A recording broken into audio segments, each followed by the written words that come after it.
Fala, inovadores, tudo bem?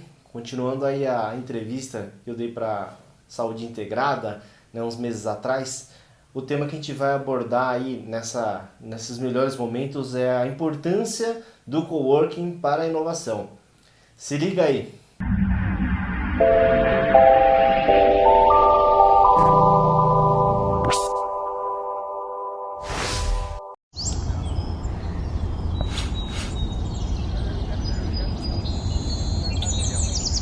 E eu acho que o coworking ele tem um papel maravilhoso agora, né? A pandemia ela teve um papel de aceleradora, de deixar muito evidente problemas que você tem dentro da empresa, problemas que você tem dentro de si, problemas que você tem entre relacionamento dentro de casa, por exemplo, e também problemas para quem não é empreendedor, para quem é carreirista, problemas da carreira dele. E aí quando você fala que é uma dádiva, alguma coisa do tipo, por mais que a gente saiba, né, todos os poréns das coisas ruins que aconteceram na pandemia, esse olhar é realmente de reflexão, de pensar o que trouxe de bom, de diferente para a nossa vida e repensar tudo isso. E aí, essa acelerada que a pandemia trouxe, em termos de transformação digital, todo mundo ter que correr para ficar bom em fazer vídeo, para ficar bom em trabalhar com as redes sociais, para trabalhar com tecnologia, o cowork ele é uma tecnologia. É uma tecnologia porque ele é uma sistemática, é uma forma que quebra muito paradigma. Então a pessoa ela começa a rever os seus custos e fala, tá, eu não consigo, com as portas fechadas no meu consultório, por exemplo, que é o público de vocês, ficar arcando com todo esse custo e eu, de repente, quando eu voltar, eu vou atender, sei lá, 10%, 20% do que eu atendia antes. E como é que eu faço isso ser proporcional?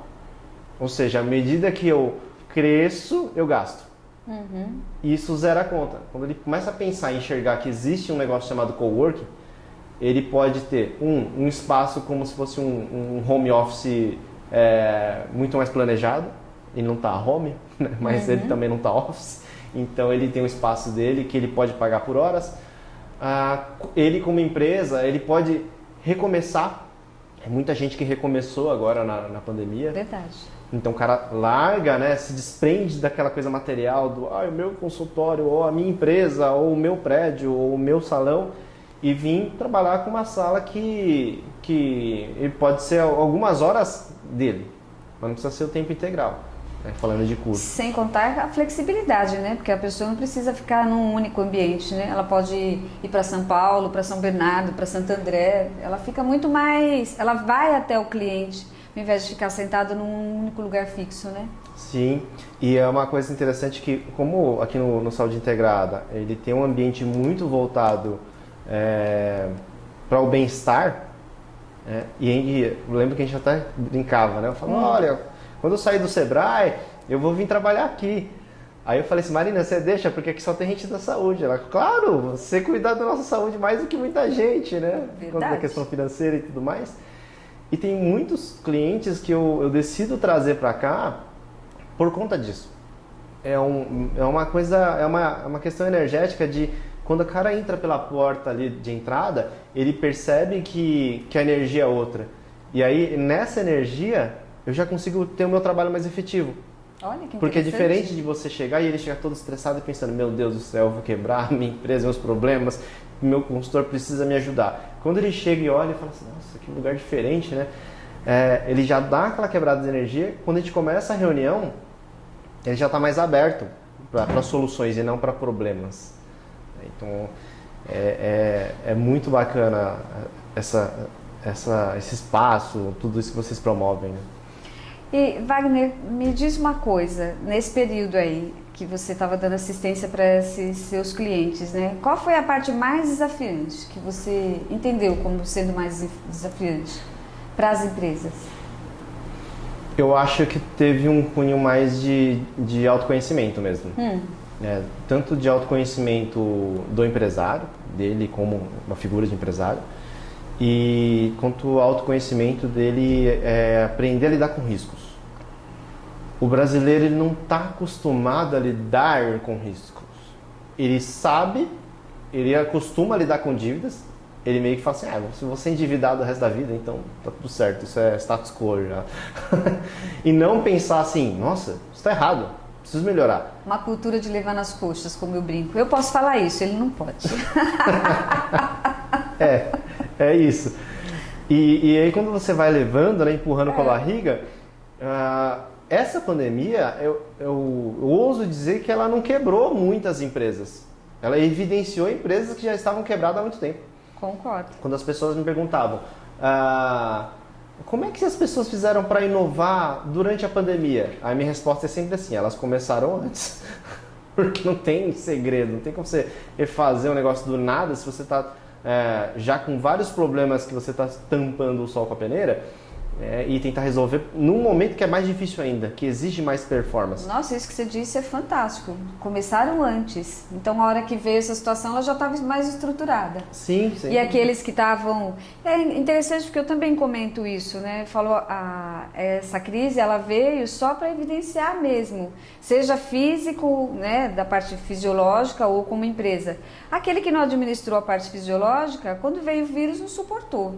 As empresas que também foram levando a administração de qualquer jeito, achando que nunca ia ser surpreendido com a situação dessa, também não suportou. E aí, as pessoas às vezes entram em desespero, por isso que eu falo para você que é uma dádiva, porque, na verdade, vai forçar essa pessoa a rever seus hábitos, né? Costumes e culturas, porque o planeta está modificando, né? Nós temos uma tecnologia acontecendo aí numa velocidade incrível. Como é que eu posso continuar na mesmice de sempre?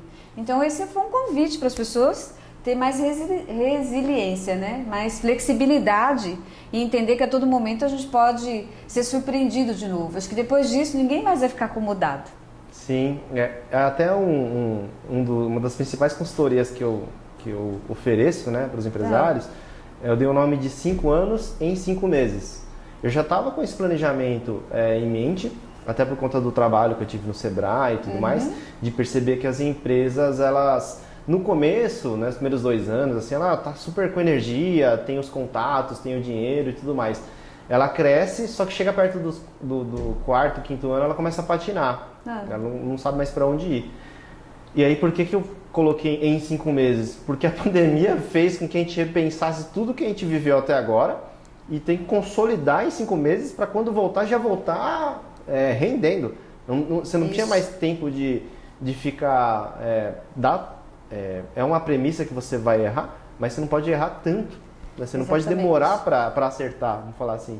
Então, essa consultoria que eu criei era bem nessa linha de tentar fazer a empresa ganhar tempo, se reinventar num prazo curto de tempo para conseguir superar não só essa, mas qualquer tipo de crise que ela venha a ter, né? Financeira. A gente está enfrentando uma crise econômica junto com uma sanitária, né?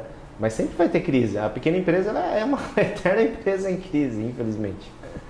Sim, o tempo inteiro você tem que estar atento ao crescimento e apagando o fogo aqui, né? Sim. Eu que o diga. Exatamente.